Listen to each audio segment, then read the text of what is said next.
Today, I'm really excited to talk about Death of the Author by Nnedi Okorafor. I've been wanting to read some Okorafor's work for a while now. In fact, I think I've had Binti and several of those novels on my to-read list for a very long time. But I just hadn't gotten around to it, and I'm so glad I finally did with Death of the Author. First of all, this book is beautiful. I've gone on about this as I've been reading it on the various social medias that I'm on, but it's just such a clever design, even more clever once you've read the book and kind of understand more of what's going on here with the design of it. I don't necessarily normally go for special editions. Things like, edges and all that stuff doesn't necessarily appeal to me. But the few times that I have, the book has been universally bad. So this broke that curse in a big way. The story follows Zelu, who is a Nigerian American writer, and she is a paraplegic. She had an accident when she was a child. It starts off on a really bad day for her.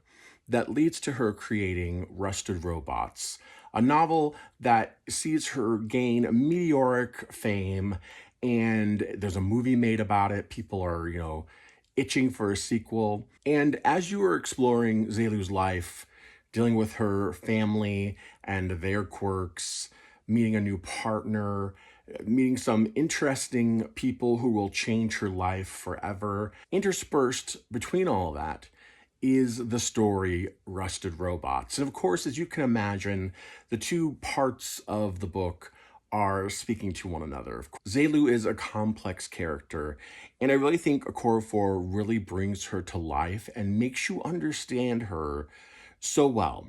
Even when she's making decisions that probably aren't the best, you're with her. I really loved the exploration of Nigerian culture and Zelu's sort of, grappling with being a Nigerian American and that being separate from being Nigerian. And her relationship to Nigeria is really interesting because there's so much love and respect and fascination there, but there is some pain there as well. There are some minor details that just sort of struck me as funny the first time through.